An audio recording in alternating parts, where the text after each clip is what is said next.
बात करती हूँ कि कितने मार्क्स का कौन से चैप्टर में से क्वेश्चन आने वाला है। तो देखो 1 मार्क का क्वेश्चंस अलग अलग चैप्टर्स में से आते हैं। मैं सीधा टपकूंगी 3 मार्क्स के क्वेश्चंस पे। तो देखो 3 मार्क्स के क्वेश्चंस हमारे 2 आने वाले हैं, जिसमें से पहला जो 3 मार्क्स का क्वेश्चन होगा वो होगा एनपीओ से, ठीक है।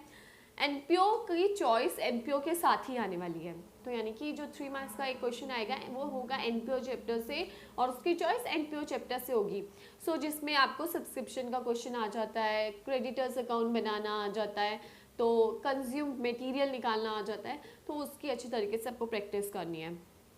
फिर आपको 3 मार्क्स का क्वेश्चन सेक्शन बी में भी आता है, जिसमें रेशो की चॉइस रेशो के साथ होती है, यानी कि आपको 3 मार्क्स में रेशो चैप्टर है ना हमारा, जिसमें net profit ratio gross profit ratio निकालते हैं, उसकी चॉइस उसी के साथ होने वाली है, उसे भी अच्छी तरीके से प्रिपेयर करना है, ठीक है। इसके बाद 4 मार्क का क्वेश्चन, 4 मार्क का क्वेश्चन मैंने आपको बताया 5 आएंगे, जिनमें से एक आएगा आपके 4 मार्क का चैप्टर 1 से, chapter 1 that is fundamental of partnership, ठीक है, जिसमें हम लोग कौन कौन सा गारंटी ऑफ प्रॉफिट हो गया हमारा, इसमें से क्वेश्चन आ जाते हैं 4 मार्कर और इसकी चॉइस इसी के साथ होगी, यानी कि first chapter fundamental of partnership का बता रही हूँ मैं, उसकी चॉइस उसी के साथ होने वाली है।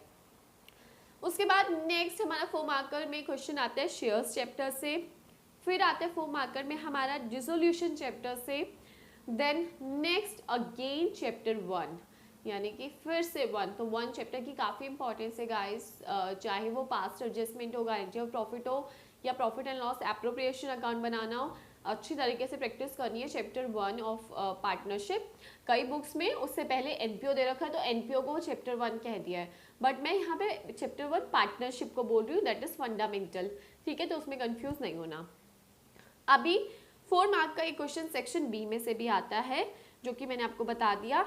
4 मार्क का सेक्शन बी में से भी आता है, जो कि comparative and common size balance sheet analysis है ना, उसमें आपका चॉइस आती है, यानी कि कंपैरेटिव और कॉमन साइज में चॉइस आती है, तो उसे भी अच्छी तरीके से प्रिपेयर करना है। यानी कि 4 मार्कर में हमारी 2 चॉइसेस है, एक तो चैप्टर 1 से चॉइस है एंड जो सेक्शन बी में है वो हमारी analysis comparative and common size में है।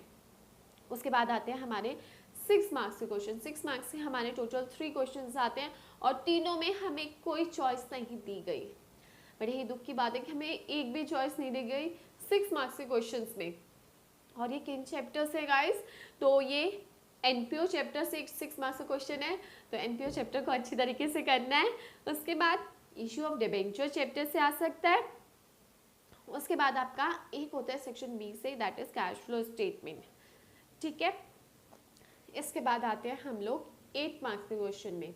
इस बार रिडेम्पशन चैप्टर जो है उसमें सब कुछ कट चुका है, जस्ट ड्यू टू लॉकडाउन जो आपका सिलेबस रिड्यूस हुआ है, तो उसका कोई भी क्वेश्चन नहीं आ रखा है। मे बी 1 मार्क में वो आपसे मीनिंग पूछ सकते हैं, ठीक है।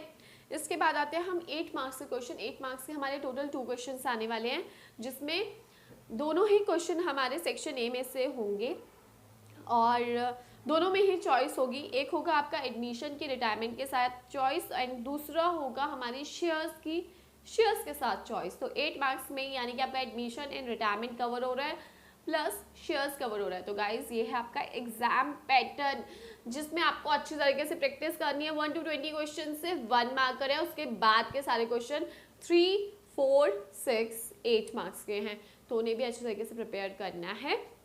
आई होप आप ये इन्फॉर्मेशन आपके काम आए और आप अच्छी तरीके से प्रैक्टिस करना। All the best for your exam. Thank you.